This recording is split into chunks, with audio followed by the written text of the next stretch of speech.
बिस्मिल्लाहिर्रहमानिर्रहीम। मेरा नाम शकील अवान है और मैं आपका मैथ्स का टीचर हूँ। आज हमने बिल्कुल ब्रांड न्यू चैप्टर स्टार्ट करना है और बहुत ही इंटरेस्टिंग किस्म का चैप्टर है। इसको पूरी तवज्जो से आप लोगों ने करना है। इससे बहुत ज़्यादा MCQs आते हैं एंट्री टेस्ट में भी और आम किसी भी यूनिवर्सिटी के टेस्ट में ये सबसे ज़्यादा पूछा जाने वाला चैप्टर है फर्स्ट ईयर में। तो इस चैप्टर में अगर आप देखें तो सबसे पहले कुछ बेसिक चीज़ें, तो सबसे पहले शायद मैं पहले भी बता चुका हूँ लेकिन दोबारा रिपीट कर रहा हूँ, दोबारा बता रहा हूँ आप लोगों को कि एक मैथमेटिशियन था, उसके पास वो घर में बैठा हुआ था, आराम से सुकून से बैठा हुआ था। उसके पास एक प्रॉब्लम आई। प्रॉब्लम ये थी कि 10 बंदों को 10 चेयर्स पे बिठाना था। 10 बंदों को 10 चेयर्स पे कितने तरीकों से बिठाया जा सकता है? तो 10 पर्सन्स को 10 चेयर्स पे कितने तरीकों से बिठा सकते हैं? तो जब भी हमारे पास कोई प्रॉब्लम आती है, किसी भी मैथमेटिशियन के पास कोई प्रॉब्लम आती है तो वो फ़ौरन उसको सॉल्व नहीं कर देता। वो उसकी पहले छोटी वर्जन बनाता है, उसको आहिस्ता आहिस्ता डेवलप करके बड़ा करता है और उसके बाद वो उससे उसका आंसर निकालता है। तो उसने भी, इस मैथमेटिशियन ने भी यही किया। इसने सबसे पहले ये किया, आप लोगों ने साथ मेरा देना है और साथ साथ बताते जाना है कि इसका आंसर कितना आएगा। इधर हम लिख देते हैं पर्सन्स, इधर हम लिख देते हैं चेयर्स और इधर लिख देते हैं वेस, कि कितने तरीकों से उसको बिठाया जा सकता है। अब एक बंदे को एक चेयर पे कितने तरीकों से बिठाया जा सकता है? तो एक लड़का कहता है सर एक दफ़ा चेयर के ऊपर बिठा दें, एक दफ़ा चेयर के नीचे। चेयर के ऊपर ही बिठाना है। तो एक बंदे को एक चेयर पे कितने तरीकों से बिठाया जा सकता है? एक तरीके से। इसी तरीके से बंदे चेंज करते हैं। अगर बंदे 2 हों, 2 पर्सन्स हों और 2 चेयर्स हों, देखें 2 चेयर्स हैं, इधर मैं चेयर्स बना रहा हूँ, ये मेरे पास फर्स्ट चेयर है, ये सेकंड चेयर है। तो ए और बी 2 बंदे हैं, तो इसको या तो ए बी होगा या बी ए होगा। कितने तरीकों से बिठाया जा सकता है? 2 तरीकों से। इसी तरीके से अगर 3 बंदे हैं, 3 चेयर्स पे बिठाना है, 3 बंदे हैं, 3 चेयर्स पे बिठाना है, तो कितने तरीकों से? पर्सन हमारे पास 3 हैं और चेयर्स भी हमारे पास 3 हैं। तो 3 बंदे हैं, देखें बंदे 3 हैं, एक है ए, एक है बी, एक है सी। इनकी ऑर्डर खाली चेंज करें, देखें काउंट करें कितने हैं। ए इसको और इसको चेंज कर दें तो ए सी बी आ जाएगा। इसी तरीके से अगर बी को पहले बिठा दें, ए और सी आ जाएगा। बी को पहले बिठाएं, इन दोनों की जगह चेंज कर दें, सी और ए। इसी तरह सी को पहले बिठाएं, इधर ए बी आ जाएगा। सी को पहले बिठाएं, इनकी जगह चेंज करें तो बी और ए। तो टोटल काउंटिंग करें तो 3 बंदों को 3 चेयर्स पे कितने तरीकों से बिठाया जा सकता है? 3 वेज से। 3 बंदों को 3 चेयर्स पे 3 तरीकों से नहीं बल्कि 6 तरीकों से बिठाया जा सकता है। अब इसी को फर्दर जरा देखें। अगर 4 बंदों को 4 चेयर्स पे बिठाना है, 4 बंदों को 4 चेयर्स पे बिठाना है, तो आप क्या करो? 4 बंदे हैं, 4 चेयर्स पे बिठाना है, तो ए बी सी डी। तो अगर आप क्या करो, ए को रस्सी से बांध दो, ए को इधर आपने रस्सी से बांध दिया, खाली इनकी जगह कितने तरीकों से चेंज हो सकती हैं? इनकी जगह, 3 बंदों की जगह कितने तरीकों से चेंज हो सकती हैं? 6 वेज। अगर ए को लेफ्ट साइड पे बिठाना है, ए को लेफ्ट मोस्ट साइड पे बिठाना है, तो इनकी जगह कितने तरीकों से? 6। अब फिर इनको ए को खोल के बी को इधर बांध दें और इधर क्या रह जाएगा? ए सी डी। इसको भी 6 तरीकों से। इसी तरीके से सी को अगर इधर बांध दें तो इधर क्या आ जाएगा? A B D. इनकी जगह कितने तरीकों से चेंज हो सकती है? 6 तरीकों से। और फिर डी को इधर बांध दें तो इधर क्या रह जाएगा? A B C. ये भी 6 तरीकों से। तो टोटल 4 बंदों को 4 चेयर्स पे कितने अलग अलग तरीकों से बिठाया जा सकता है? वो टोटल जो मेथड होंगे वो 24 होंगे। जब उसने ये किया तो उसके जहन में एक ख्याल आया कि अब ये तो बहुत ज़्यादा नंबर, जैसे जैसे ये बढ़ता जा रहा है ये नंबर, इनकी तादाद क्या होती है, बढ़ती जा रही है। तो इसने 1 को जो लिखा इसे सिंपली 1 लिख दिया, 2 को 2 इंटू 1 लिख दिया, 6 को 3 इंटू 2 इंटू 1 लिख दिया, 24 को 4 इंटू 3 इंटू 2 इंटू 1। तो 4 बंदों को 4 चेयर्स पे कितने तरीकों से, 4 इंटू 3 इंटू 2 इंटू 1, इतने तरीकों से बिठाया जा सकता है। इसी तरीके से 5 बंदों को 5 चेयर्स पे कितने तरीकों से, तो कोई आम बंदा भी देख के बता सकता है 5 इंटू 4 इंटू 3 इंटू 2 इंटू 1। लेकिन उसके पास तो क्वेश्चन क्या आया था कि 10 बंदों को 10 चेयर पे कितने तरीकों से बिठाया जा सकता है। तो 10 बंदों को 10 चेयर पे कितने तरीकों से बिठाया जा सकता है, तो 10 into 9 into 8 into 7 into 6 into 5 into 4 into 3 into 2 into 1, इतने तरीकों से बिठाया जा सकता है। अब सवाल ये पैदा होता है कि ये जो ये है, ये नंबर तो बहुत बड़ा नंबर होगा, अब बार बार इस तरीके से लिखना और इसको कैलकुलेट करना बड़ा मुश्किल होता है, तो इसके लिए कोई शॉर्ट फॉर्म हो जाए। तो उसने क्या किया कि इसके लिए एक नोटेशन यूज की, ये पूरा का पूरा लिखने की बजाय उसने इसको किस तरह लिख दिया, 10 के साथ ये आई को उल्टा करके लिख दिया है। इसको हम कहते हैं 10 फैक्टोरियल। क्या कहते हैं, 10 फैक्टोरियल, 10 फैक्टोरियल। और अगर आप 4 सदा के हैं तो इसको आप 10 फैक्टोरियल कहेंगे, वो पे को एफ और एफ को पे बोलते हैं। तो 10 फैक्टोरियल, 10 फैक्टोरियल हमारे पास इस तरीके से लिखा जाता है। माइंड ना करना, लेकिन वैसे ही मैं मजाक कर रहा हूँ, 4 सदा के बहुत अच्छे लोग होते हैं, ज़बरदस्त किस्म के लोग। तो 10 फैक्टोरियल है, 10 फैक्टोरियल को आप इस तरह भी लिखते हो, 10 फैक्टोरियल को इस तरीके से भी लिखा जाता है। बाज़ बुक्स में इस तरह लिखा जाता है, बाज़ बुक्स में इस तरीके से लिखा जाता है। तो कहने का मकसद है कि फैक्टोरियल का बैकग्राउंड मैंने आपको बता दिया। अब फैक्टोरियल होते क्या है, अगर मैं आपसे कहूँ कि ये क्या चीज़ है, तो आप इसे क्या पढ़ोगे, 5 फैक्टोरियल, और इसकी वैल्यू किसके इक्वल है, 5 into 4 into 3 into 2 into 1।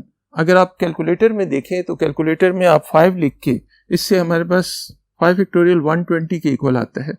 Calculator में भी आपके पास होता है, साइंटिफिक कैलकुलेटर्स में आप तौर पे ये ज़रूर होता है फैक्टोरियल। तो फैक्टोरियल का बटन 5 लिख के फैक्टोरियल का बटन प्रेस करें तो आपको 120 डायरेक्ट आंसर दे देगा।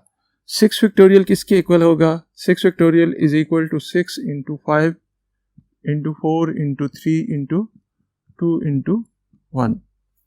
इसी तरीके से 6 फैक्टोरियल को आप इस तरह भी लिख सकते हो, 6 factorial can also be written as 6 into, ये देखें ये किसके बराबर है, ये वाली वैल्यू और ये वाली वैल्यू आपस में इक्वल है। ये पूरा का पूरा किसके इक्वल है, 5 फैक्टोरियल। तो 6 फैक्टोरियल को आप लिख सकते हो 6 into 5 factorial. 6 factorial can be written as 6 into 5 factorial. तो मैं अक्सर ये लिखता होता हूँ, एक टर्म स्टूडेंट को कहता हूँ कि ये याद रख लें, ये बड़ा नंबर है, ये छोटा नंबर है। बड़ा नंबर का फैक्टोरियल बड़ा नंबर इंटू छोटे नंबर का फैक्टोरियल, इसे मैं कहता हूँ एल्डर ब्रदर या बिग ब्रदर कह सकता हूँ। बिग ब्रदर का factorial is equal to big brother या elder brother into younger brother का फैक्टोरियल। बड़े भाई का फैक्टोरियल किसके इक्वल होगा, बड़ा भाई इंटू छोटे भाई का फैक्टोरियल। अगर आपके पास 100 फैक्टोरियल लिखा हुआ है तो इसी को आप लिख सकते हो 100 इंटू 99 फैक्टोरियल। बड़े भाई का फैक्टोरियल बड़ा भाई इंटू छोटे भाई का फैक्टोरियल। तो ये तो फैक्टोरियल का बैकग्राउंड था। फैक्टोरियल को लिखा इस तरीके से जाता है। आए, बड़ी आसान सी एक्सरसाइज है, 6.1 एक्सरसाइज है, तो उसको स्टार्ट करते हैं। उसके लिए हम नेक्स्ट बोर्ड पे जाते हैं। तो एक्सरसाइज है 6.1। 6.1 में देखें, पहला क्वेश्चन है, वो कहते हैं इसे सिंप्लीफाई करें। क्वेश्चन नंबर 1 पार्ट नंबर 1 है 10 factorial divided bye 3 factorial into 3 factorial into 4 factorial. कहते हैं इसको सिंप्लीफाई करें। कैलकुलेशन आप लोगों ने खुद करनी है, मैं सिर्फ आपको सिंप्लीफाई करके दे रहा हूं। तो इसी को आप 10 फैक्टोरियल का मतलब क्या होता है, 10 into 9 into 8 into 7 into 6 into 5 into, नीचे सबसे बड़ा फैक्टोरियल कौन सा है? 4। तो 4 पे बड़े वाले पे रोक दें, 4 फैक्टोरियल। 3 फैक्टोरियल का मतलब क्या होता है? 3 इंटू 2 इंटू 1। इस 3 फैक्टोरियल का मतलब 3 इंटू 2 इंटू 1। इस 4 फैक्टोरियल का मतलब है 4 फैक्टोरियल ही लिख दें ताकि ये इसके साथ कैंसिल हो जाए। जब ये कैंसिल होता है तो हमारे पास जो चीज़ रह जाती है वो ये रहती है 3 2s are 6, ये इसके साथ कैंसिल, 3 3s are 9 और 2 4s are 8। तो हमारे पास जो रह जाएगा 10 इंटू 12 इंटू 35। इन तीनों को कैलकुलेटर से मल्टीप्लाई कर दें, वो आपका रिक्वायर्ड आंसर होगा। कैलकुलेटर मेरे पास नहीं है तो ये कैलकुलेशन आपने कैलकुलेटर से करनी नहीं। मैं अक्सर कहता हूँ कैलकुलेटर जिंदाबाद, बस कैलकुलेटर में पुट करें, आपके पास आंसर पड़ा होगा। सेकंड पार्ट देखें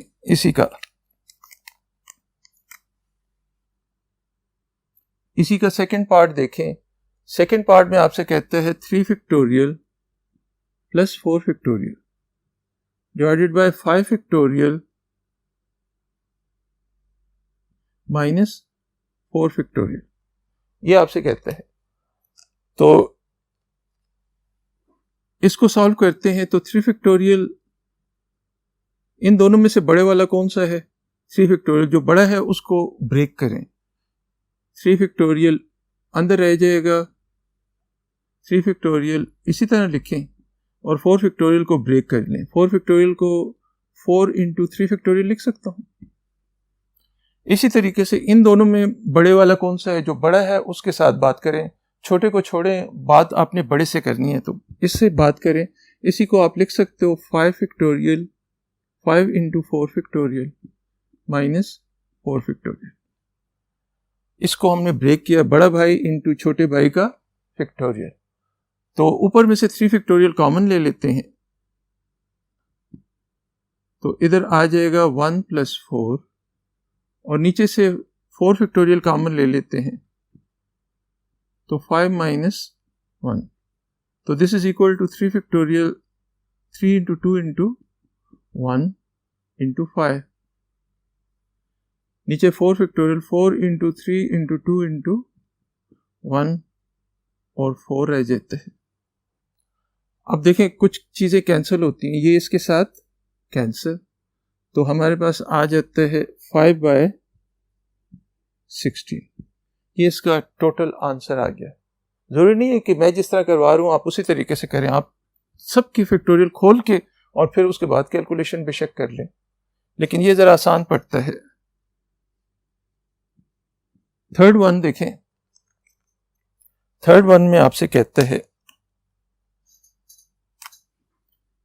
n-1 factorial divided bye n+1 factorial. n-1 factorial divided bye n+1 factorial, तो इन दोनों में से बड़ा कौन सा है? ऊपर वाला छोटा है, नीचे वाला बड़ा है। हमने छोटे से बात नहीं करनी, जब भी लड़ाई हो तो छोटे से बात नहीं, छोटे पे क्या हाथ उठाना, लड़ना है तो बड़े से लड़ें। तो आपने इसके साथ वो करनी है, बात करनी है। n-1 फैक्टोरियल को कहते हैं एज इट इज, ये तो बच्चा है, बच्चा। अच्छा, अब इसको आपने रिवर्स ऑर्डर में ले जाना है। इसे किस में ले जाना है? जैसे आपके पास लिखा हो ना 6 फैक्टोरियल लिखा हो, तो इसे 6 इंटू 5 इंटू 4 इंटू, जहाँ पे आप रोकना चाहें वहाँ पे ब्रेक लगा दें। ब्रेक का मतलब है फैक्टोरियल लगा दें, तो वो उसे पिछले वाले तमाम नंबर जनरेट करें। 6 फैक्टोरियल को आप इस तरह भी लिख सकते हो, 6 इंटू 5 फैक्टोरियल भी लिख सकते हो। 6 फैक्टोरियल को आप इस तरह भी लिख सकते हो, 6 इंटू 5 इंटू 4 फैक्टोरियल भी लिख सकते हो। जहाँ पे रोकना हो वहाँ पे फैक्टोरियल लगा दें। तो आप सबसे बड़ा कौन सा है? n+1, n+1 लिखें। n+1 से एक नंबर छोटा कौन सा होगा? n+1 से एक छोटा नंबर जाहिर है n होगा, n। और n से एक छोटा नंबर कौन सा है? n से एक साल छोटा कौन सा है? n-1। तो n-1 जैसे ही आता है उसके साथ आप ब्रेक लगा दें, फैक्टोरियल आ गया। ये दोनों आपस में कैंसिल हो गए, तो हमारे पास आंसर आ जाता है 1 डिवाइडेड बाय n² + n। तो इसकी ये MCQs में अक्सर आते हैं इस किस्म के क्वेश्चन। 5 मार्क्स का तो ये क्वेश्चन नहीं आ सकता, ये एमसीक्यूज में ये आ सकता है कि इसकी फैक्टोरियल फॉर्म बताएं। फोर्थ पार्ट देखें, फोर्थ पार्ट इसका है 5 factorial 10 factorial divided bye 5 factorial का स्क्वायर। तो 10 फैक्टोरियल डिवाइडेड बाय 5 फैक्टोरियल का स्क्वायर है, तो 10 फैक्टोरियल को आप पीछे ले जाएं, 10 इंटू 9 इंटू 8 7 इंटू 6 इंटू नीचे 5 है ना, तो 5 पे रुक जाएं, 5 फैक्टोरियल। अब इधर क्या लिखा हुआ है 5 फैक्टोरियल का स्क्वायर, तो 5 फैक्टोरियल इंटू 5 फैक्टोरियल लिख सकता हूँ इसे, स्क्वायर है तो इसका मतलब है 2 टाइम्स लिखा है, तो ये दोनों आपस में कैंसिल। अब इसके बाद कैलकुलेशन है 10 9 8 7 6, नीचे है 5 4 3 2 1, तो 2 5s are 10, 4 2s are 8 और 3 3s are 9, तो ये हमारे पास रह जाएगा 6 इंटू 7 इंटू 6। आगे कैलकुलेशन कर लिया, इससे ये रिजल्ट आ जाएगा। तो ये था क्वेश्चन नंबर 1 एक्सरसाइज 6.1 का। आए नेक्स्ट क्वेश्चन के लिए नेक्स्ट बोर्ड पे चलते हैं। क्वेश्चन नंबर 2 देखें।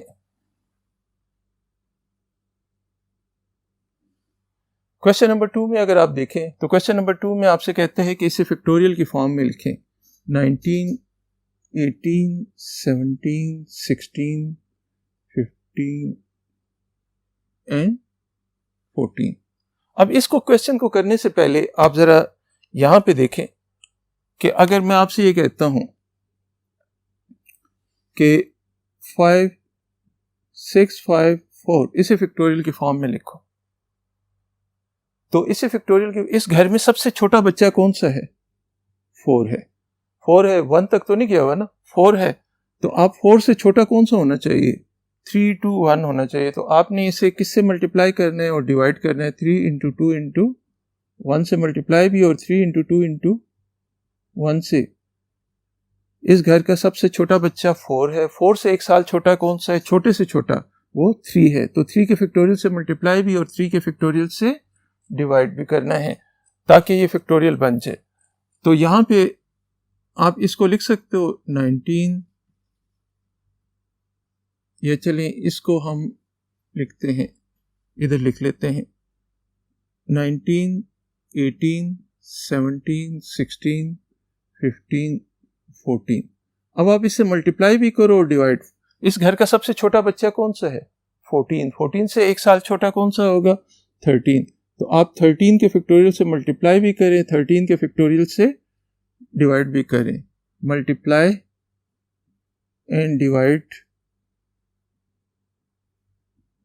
Bye 13 factorial. 13 फैक्टोरियल से मल्टीप्लाई भी करें और डिवाइड भी करें। तो अब इसी को अगर आप देखें, ये सॉल्यूशन है हमारा, आपने मल्टीप्लाई और डिवाइड बाय 13 फैक्टोरियल किया। ये करने के बाद ऊपर देखें, ऊपर सबसे बड़ा कौन सा है? ये रेड वाले में देखें, ये पूरी वैल्यू है, ये 19 18 17 16 15 14 और 13 12 11 12 1 तक आप जाते हैं, तो ये ऊपर रेड वाला किसके इक्वल हो जाएगा? 19 फैक्टोरियल। इसमें सबसे बड़ा 19 और नीचे कौन सा आ जाएगा?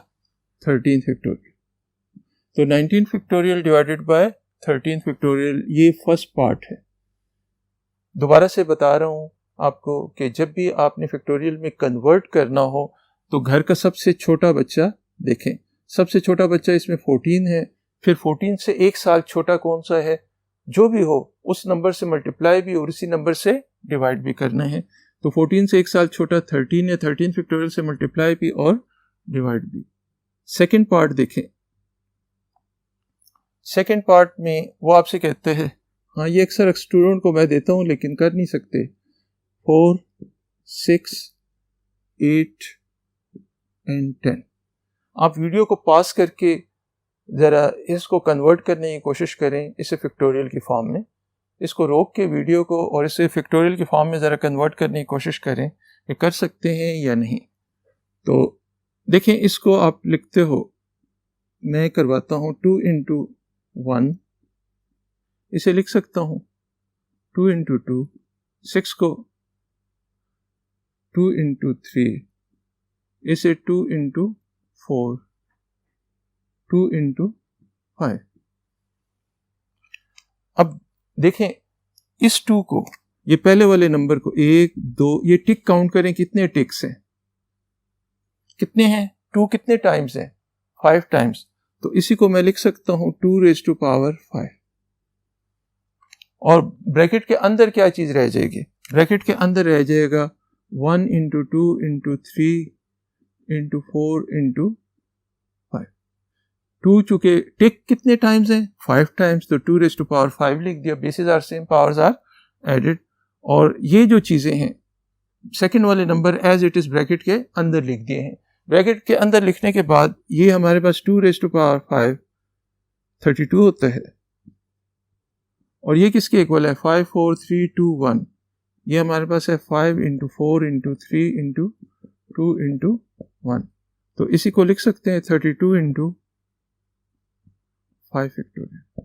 तो इसको फैक्टोरियल की फॉर्म में खाली लिखना था, इसको फैक्टोरियल की फॉर्म में लिखना था, वो मैंने इसको लिख दिया है।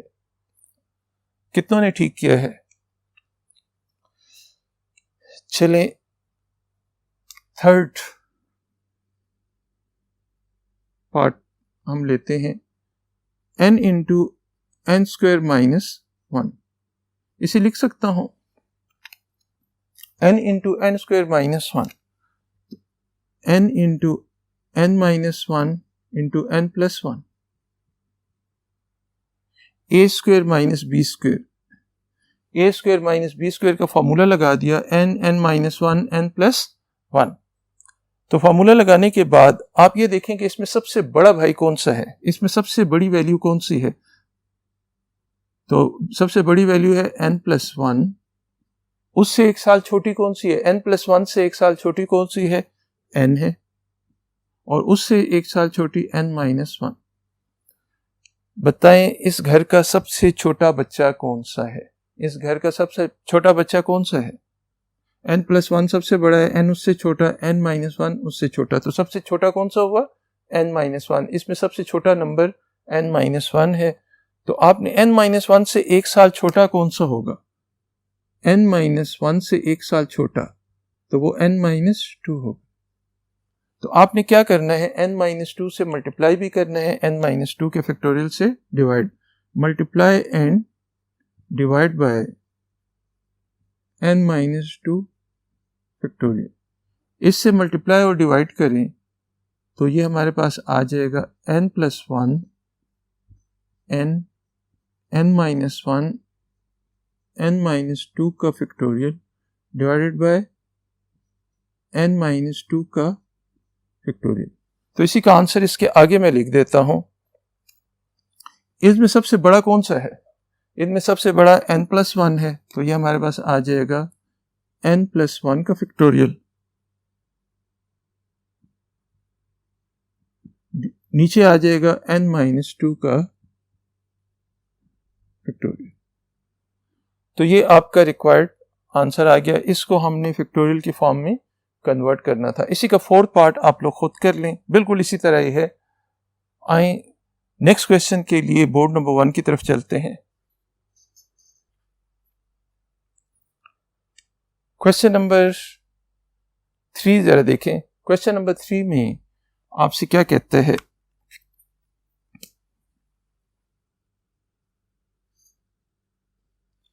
क्वेश्चन नंबर 3 पहला पार्ट है 1/6 factorial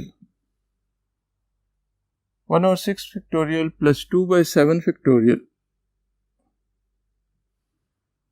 plus 3/8 factorial is equal to, आपने प्रूव करना है 75/8 फैक्टोरियल। ये चीज प्रूव करनी है। तो टेकिंग लेफ्ट हैंड साइड लें,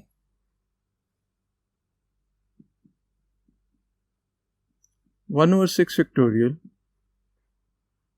2/7 फैक्टोरियल प्लस 3/8 फैक्टोरियल। अच्छा, फैक्टोरियल के केस में एलसीएम वैसे नहीं होता।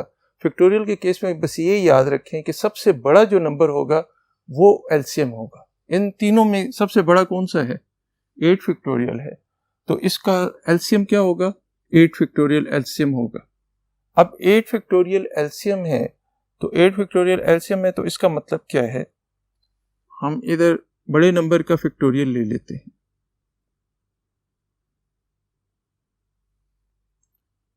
8 फैक्टोरियल एलसीएम है। अब रूल क्या होता है एलसीएम का कि एलसीएम से इस नंबर को डिवाइड करते हैं, एलसीएम से इस नंबर को डिवाइड करते हैं, जो चीज आ जाती है वो ऊपर वाले से मल्टीप्लाई करते हैं। तो एलसीएम चूंकि 8 फैक्टोरियल है, 8 factorial divided by denominator, denominator कितना है? 6 फैक्टोरियल। तो 8 फैक्टोरियल को 8 into 7 into 6 factorial divided bye 6 factorial, तो 8 7 आर 56। इसका आंसर कितना आता है? 8 फैक्टोरियल को 6 फैक्टोरियल से डिवाइड किया, आंसर कितना आया? 56। जो आंसर आता है वो ऊपर वाले से मल्टीप्लाई करते हैं, तो इधर आ जाएगा 56।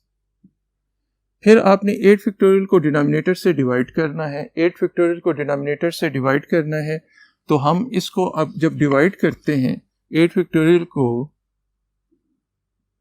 7 फैक्टोरियल से डिवाइड करते हैं, तो 8 into 7 factorial divided bye 6 factorial, ये 8 फैक्टोरियल 7 फैक्टोरियल और नीचे क्या है? 7 फैक्टोरियल, तो ये इसके साथ कैंसिल हो जाएगा।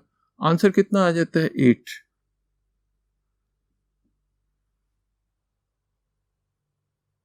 एट फैक्टोरियल को आपने 7 फैक्टोरियल से डिवाइड करना है। इधर हमारे पास मेरे ख्याल में 3 है, यहां पे 3 है। अब आप इस 3 को 8 को 3 से मल्टीप्लाई करते हैं। एक मिनट, क्वेश्चन को जरा चेक करते हैं। 1/6 फैक्टोरियल 2/7, इधर 2 ही है, ठीक है। 2/7 फैक्टोरियल 3/8 फैक्टोरियल। तो 8 फैक्टोरियल को आपने किससे डिवाइड किया? 7 फैक्टोरियल से डिवाइड किया, डिनोमिनेटर से डिवाइड किया, आंसर 8 आ गया। 8 को ऊपर से मल्टीप्लाई करें 16। फिर 8 फैक्टोरियल को 8 फैक्टोरियल से डिवाइड करें तो 1 आता है, 1 3 आर 3। तो इसको जब आप ऐड करते हो 3 6 और 6 12, 12 और 3 15, 1 और 5 6 और 1 7, 75 divided by 8 factorial is equal to right hand side. इंतहाई आसान किस्म का क्वेश्चन था। ये क्वेश्चन नंबर 3 का पार्ट नंबर 1 था। क्वेश्चन नंबर 3 का पार्ट नंबर 1 था। क्वेश्चन नंबर 3 का पार्ट नंबर 2 देखें, वो भी बहुत आसान है। क्वेश्चन नंबर 3 का सेकेंड पार्ट, वो आपसे कहता है n+5 factorial divided by n+3 factorial is equal to n square. अच्छा, क्वेश्चन नंबर 3 का सेकेंड पार्ट हमारे पास n square plus 9n plus 20। ये वाला पार्ट छोड़। क्वेश्चन नंबर 4 को देखें। क्वेश्चन नंबर 4 में आपसे कहते हैं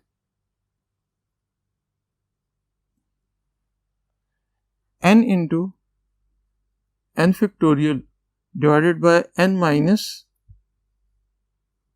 factorial is equal to 12n factorial divided by n-4 factorial. वो कहते हैं इससे n की वैल्यू कैलकुलेट करें। किसकी वैल्यू कैलकुलेट करनी है? n की वैल्यू फाइंड करनी है। तो n की वैल्यू फाइंड करने के लिए हम ये करते हैं, सबसे पहले देखें दोनों साइड पे कॉमन क्या चीज़ आ रही है? n फैक्टोरियल कॉमन आ रहा है, तो आप क्या करो, डिवाइड बाय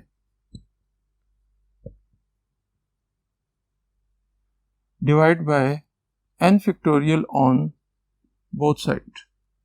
दोनों साइड पे n फैक्टोरियल से डिवाइड कर दें तो ये हमारे पास आ जाएगा n divided by n-5 factorial is equal to 12 divided by n-4 4 factorial.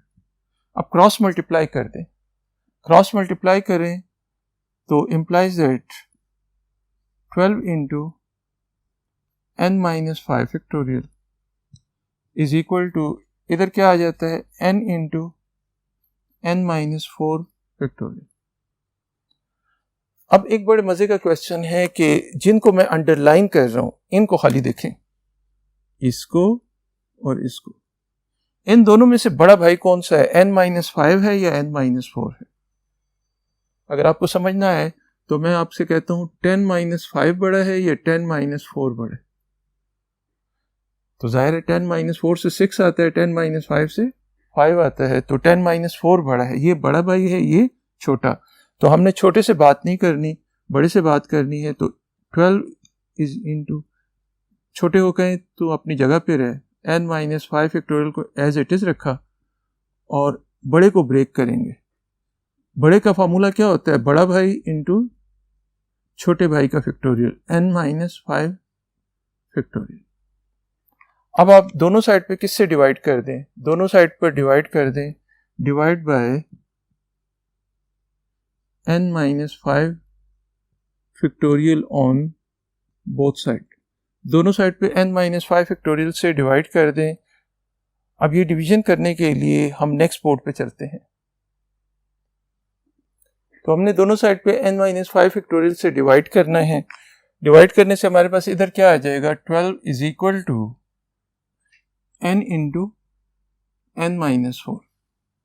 अब जब आप इस स्टेज पे पहुंचते हो तो क्वेश्चन दो तरीकों से किया जा सकता है। एक तरीका तो ये है, इधर मैं करता हूं 12 is equal to n into n minus 4।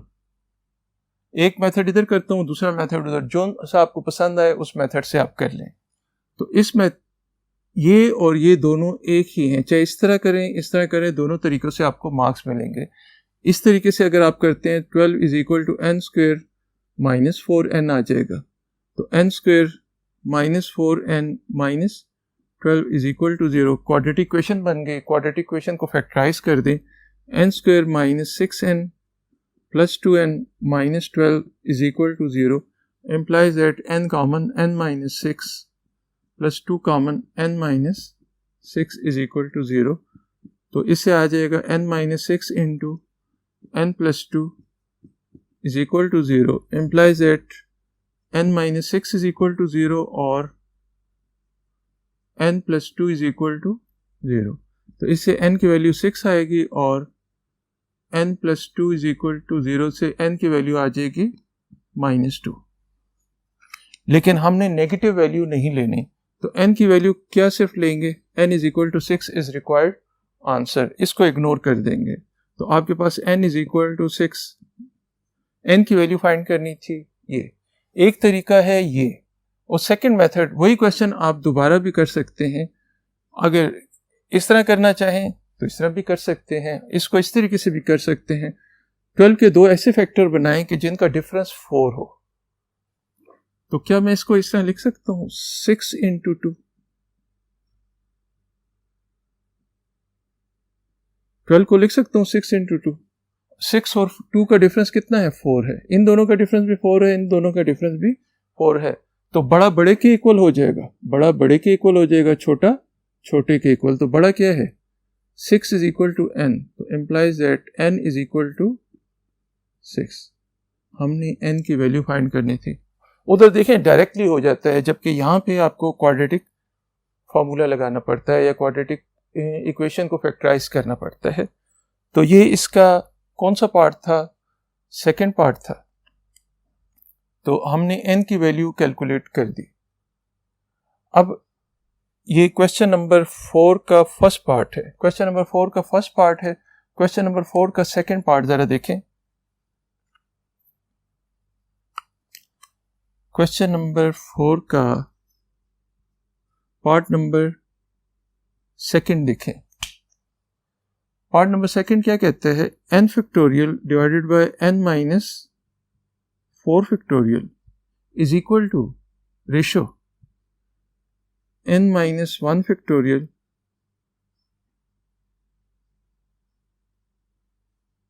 Divided by n minus 4 factorial is equal to 9:1।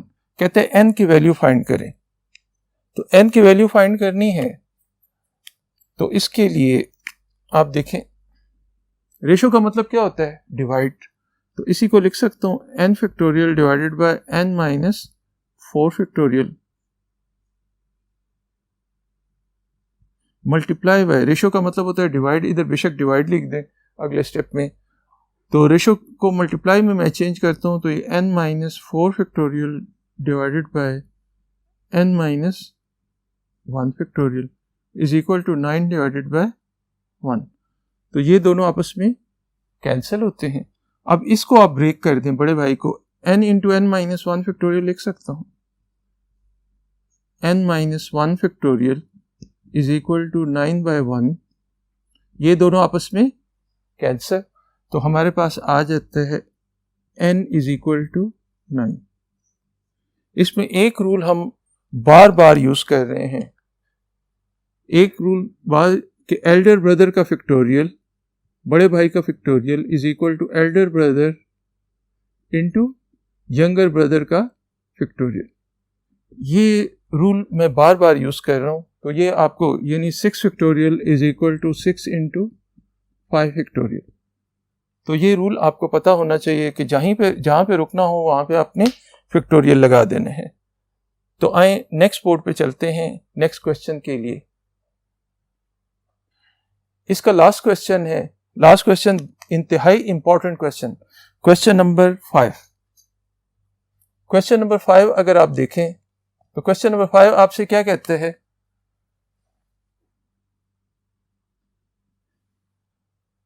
To n factorial